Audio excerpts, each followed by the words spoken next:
Boa tarde. Está aberta a coletiva de imprensa com a presença do Presidente da República. Senhores, senhoras,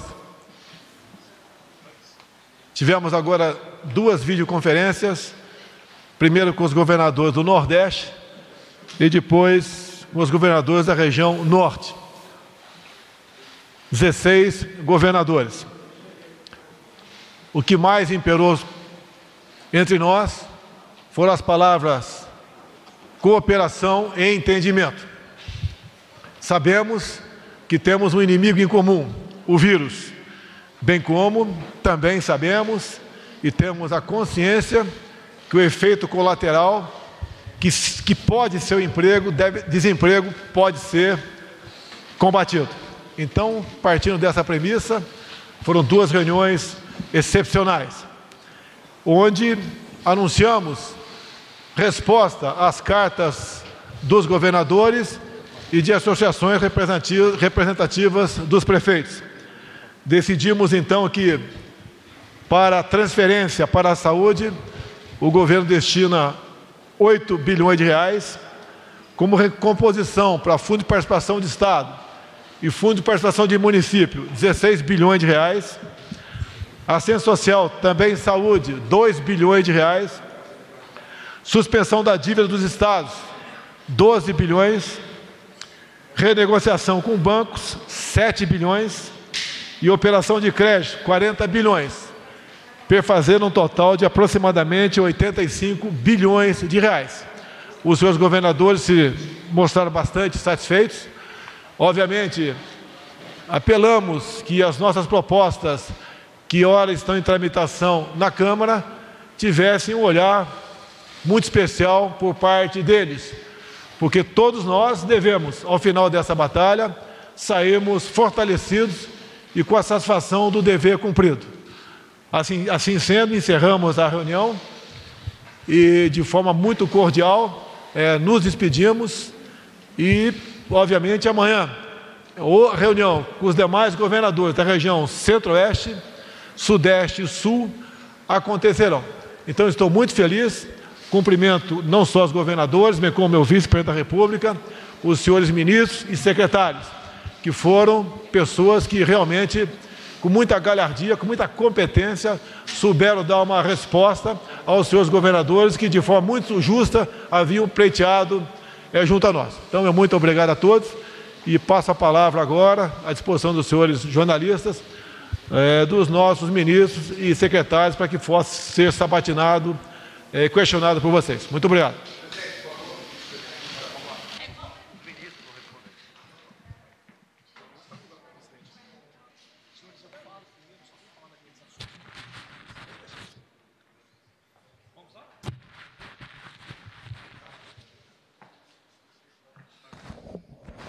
Senhores, uma boa tarde. Os senhores já sabem que semana passada foi instalado aqui o Comitê de Crise. Eu queria deixar isso aí bem claro. Esse Comitê de Monitoramento da Crise, ele coordena os ministérios e os órgãos federais envolvidos. Hoje, por determinação do presidente, na Sala Suprema e no Salão Leste, nós instalamos o Comitê de Operações, que vai operacionalizar todas as ações e agilizar as ações adotadas pelo governo federal. Esse comitê terá também um contato direto com os governos de estado e com os municípios, com as doações, tudo isso será operacionado lá embaixo, focando basicamente isso que eu já abordei, a logística, a agilidade dos processos e demais ações que forem necessárias. Então, o comitê ele trabalhará 24/7 e deverá estar operacional, amanhã. Amanhã ele deverá estar operacional. E a imprensa depois será convidada a visitar a este comitê, coordenado pelo pessoal da comunicação da Presidência da República. Muito obrigado.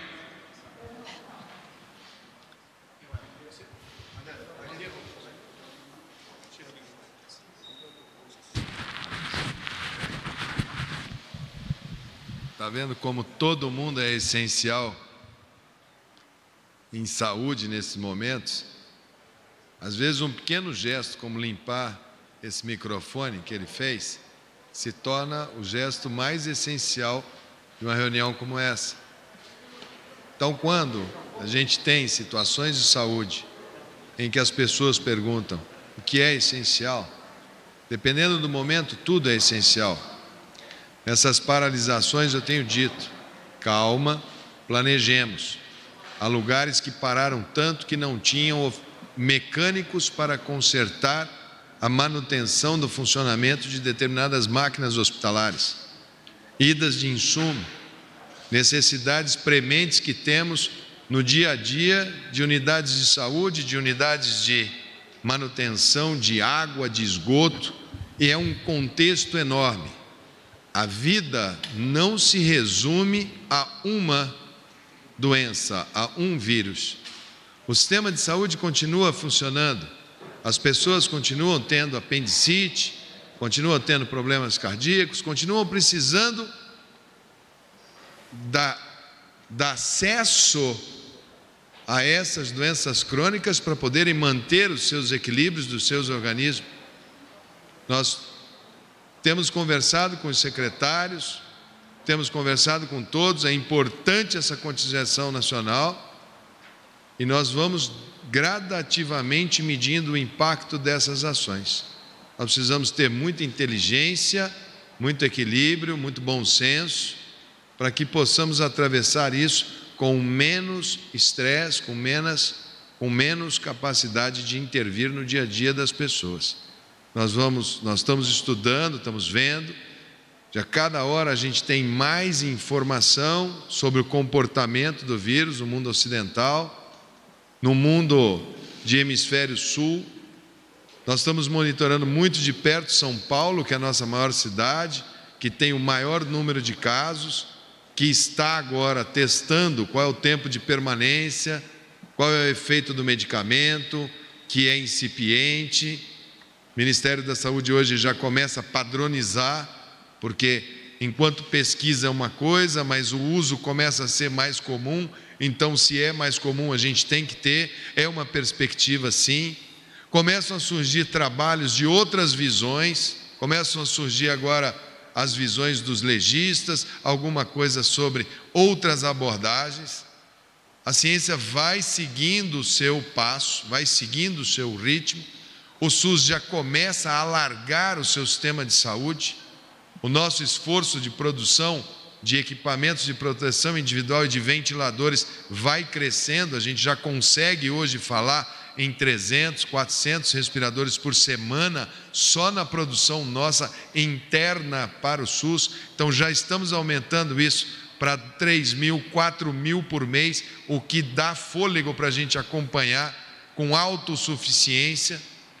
Já surgem outras alternativas de soluções que foram testadas na Itália, de um respirador você fazer a duplagem da saída e um respirador atender 2, que é possível com filtros, tem o pessoal cuidando disso.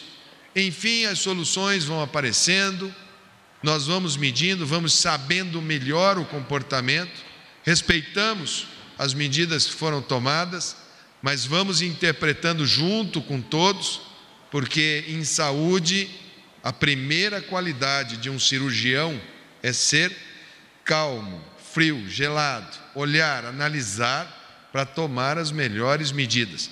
Não adianta ser mais agressivo do que a condição que trouxe o paciente até nós. Isso foi dito por Hipócrates, que era o pai da medicina. Nós vamos seguindo, vamos vendo. Eu não tenho os números hoje, daqui a pouco vou lá no Ministério da Saúde para saber o boletim epidemiológico. Aqui foi um diálogo com governadores de estado, da região Nordeste, da região Norte, quase toda a pauta em cima de insumos, chegada de insumos, que começam agora, a gente começa a abastecer, nada fora do nosso planejado. Sabíamos que chegaríamos 30 dias após o primeiro caso, teríamos a pressão, sabíamos que o mundo estava procurando comprar os EPIs, compramos o que deu, estamos fazendo o nosso estoque regulador, devemos padronizar soluções nossas, brasileiras, para enfrentamento da crise. Temos criatividade, temos indústria, temos soluções, temos parcerias, temos iniciativa privada forte, temos universidades boas, temos cientistas bons, temos uma força de trabalho aguerrida, temos uma força de trabalho muito jovem, diferente de outros países europeus, que tem a faixa etária mais idosa do mundo de trabalhador de saúde. Então nós temos muitos pontos que nos são muito desafiadores, mas temos também muitas qualidades. Acho que o diálogo hoje com os governadores foi muito bom. Eu, na sequência, vou ter reunião com os secretários estaduais de saúde. Eles já vão conseguindo agora me informar melhor. A campanha de vacinação da influenza do Brasil pode ser um grande diferencial, porque nós vamos conseguir reduzir mais esse ano os casos de internação por H1N1, por influenza A, por influenza B. A adesão, segundo informações, está muito boa. Estamos conseguindo vacinar com ordem os nossos idosos, depois vamos para a segunda categoria, terceira, quarta, até concluirmos, e vamos lutar uma boa luta. Acho que o presidente hoje, Bolsonaro, literalmente acalmou toda aquela região, alinhou todos nós, colocamos uma visão muito clara dos próximos acontecimentos, lidera a condução desse processo. Todos nós, ministros, estamos muito à vontade de trocarmos as nossas impressões e termos um olhar não só de saúde, um olhar, um caleidoscópio de olhares, porque todos precisamos estar envolvidos. Hoje estava conversando sobre kits, o ministro Tarcísio já vai pegar uma parte da logística, da infraestrutura, como trazer, como aterrissar, como chegar rápido nos estados. O ministro Onyx, que vai, na sequência, colocar lá no Ministério da Cidadania, organizando toda uma parte de reforço proteico, o ministro Fernando ajudando extremamente na questão das fronteiras, diálogo constante com o pessoal da economia. Nós estamos indo bem, o clima organizacional nosso interno é bom, acho que todo mundo está sabendo muito bem o movimento e nós vamos dar os movimentos juntos e a sociedade vai estar sempre muito bem informada e com transparência nos atos, que é o que pediu o presidente. Acho que é isso. Deixo aí ao ministro Onyx a sequência das colocações. Bom, boa tarde a todos. É importante que a gente possa trazer pelo Ministério da Cidadania a nossa contribuição no que diz respeito principalmente àquela fase etária que tem maior risco, que são os idosos. Então nós estamos trabalhando hoje com o anúncio desses 2 bilhões que virão para o Ministério da Cidadania para o atendimento da assistência social. Nós já pagamos no dia de hoje 100 milhões de reais, que é o que está pactuado pelo CONSUAS, que é o Sistema Único de Assistência Social, de tal forma que até o final da semana a economia deve transferir mais recursos, nós devemos pagar uma segunda parcela de mais 100 milhões, perfazendo em torno de 195 milhões por mês, que é o que está pactuado com o sistema no Brasil todo. É muito importante que os CRAS, que são os Centros de Atendimento da Assistência Social, não fechem. É importante dizer isso. Os homens e mulheres que trabalham na assistência social, eles são os soldados importantíssimos da prevenção nessa guerra contra o Covid-19. É fundamental que a gente possa levar orientação. Como disse o ministro Mandetta, nós estamos trabalhando num reforço nutricional e proteico para os idosos, que nós vamos anunciar brevemente. Nós estamos concluindo esse planejamento. Da mesma maneira, os municípios devem manter o sistema de assistência social em alerta permanente, visitando e orientando principalmente os asilos. É muito importante as instituições de longa permanência, onde nós temos no Brasil em torno de 1.793 dessas instituições, aonde estão lá os nossos idosos, quer eles estejam no BPC ou em outros programas de sustentação.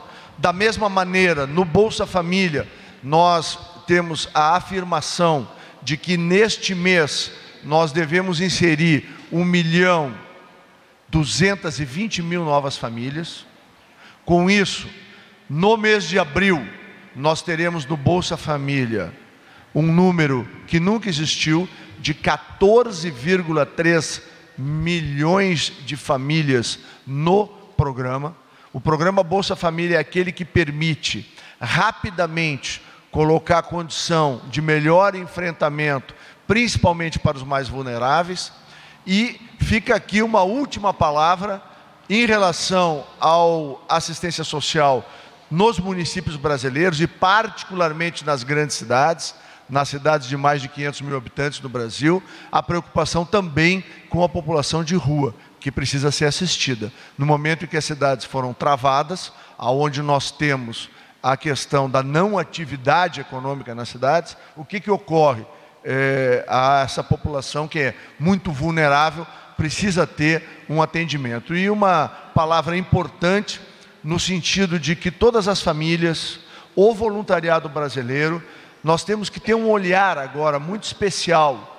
O Brasil tem uma média etária mais baixa que os países europeus, mas isso não quer dizer que nós não tenhamos e muitos idosos no Brasil. Se nós somarmos o BPC com o Bolsa Família, nós temos nestes programas 3 milhões de idosos que precisam da nossa assistência. As famílias têm que fazer rodízio, os filhos têm que, ou netos, ou os afilhados, devem assistir os seus idosos das suas famílias em sistema de rodízio, para que eles permaneçam em casa. Eles não podem se expor, é muito importante isso.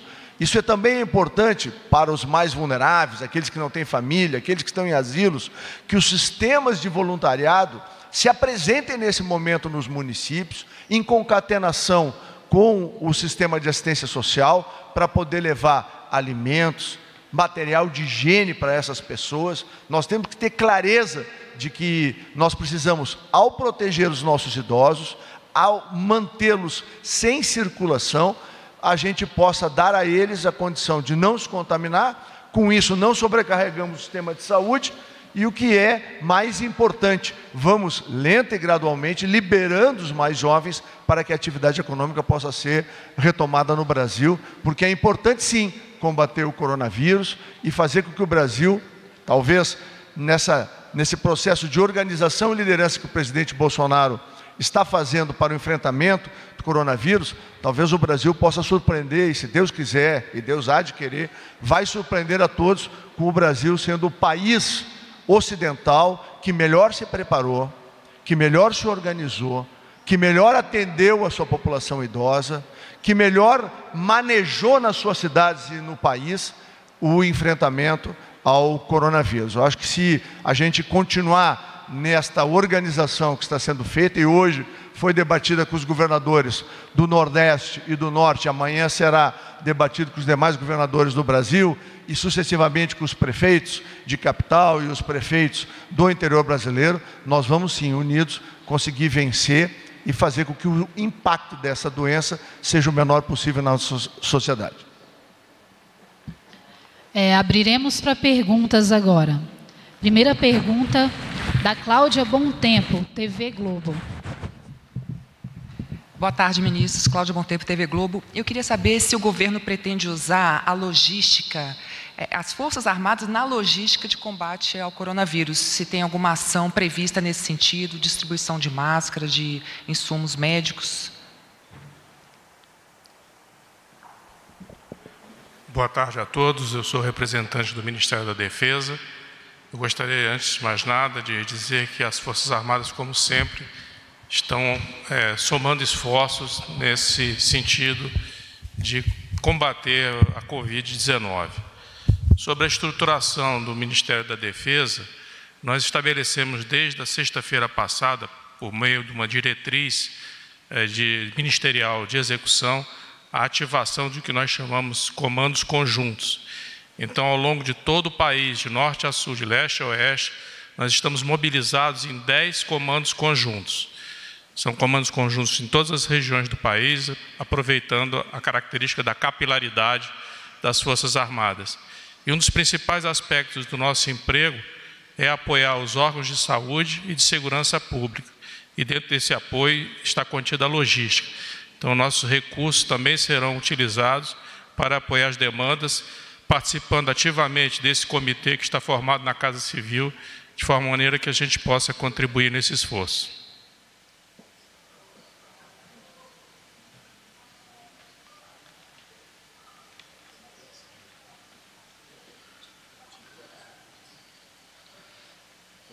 Com licença.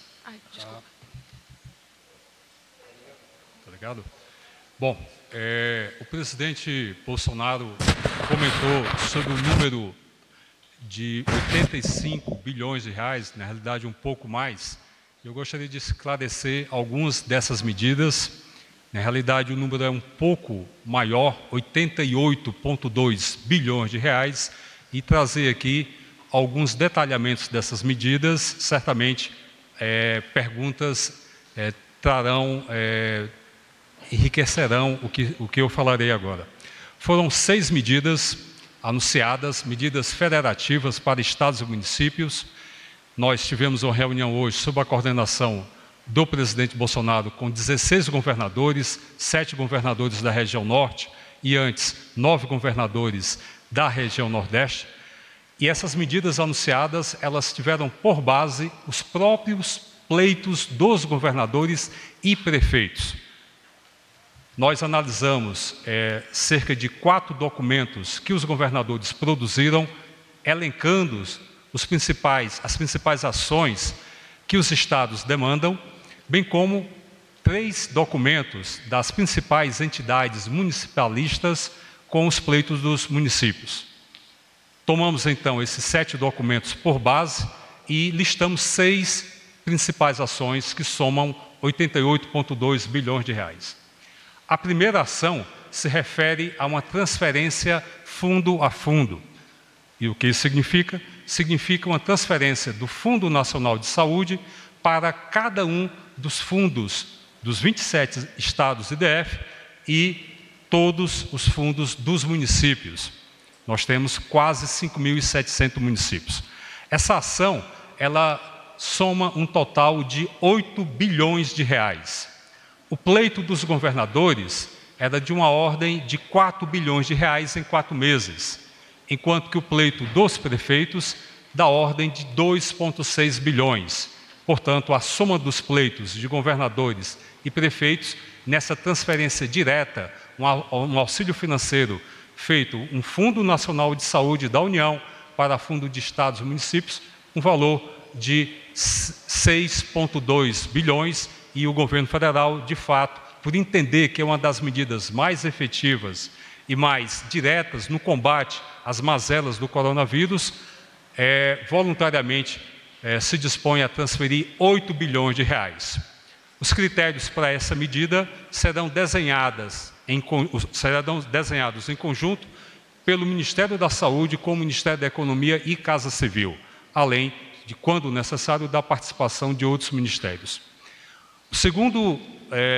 A segunda ação se refere a uma suspensão de dívidas dos estados e municípios com a União. Essa suspensão de dívidas soma um total de 12,6 bilhões de reais. Isso trará, em 6 meses, um perfil de melhor posicionamento fiscal e orçamentário dos estados e municípios e permitirá uma retomada mais gradual desse pagamento, em condições de melhores prazos e custos.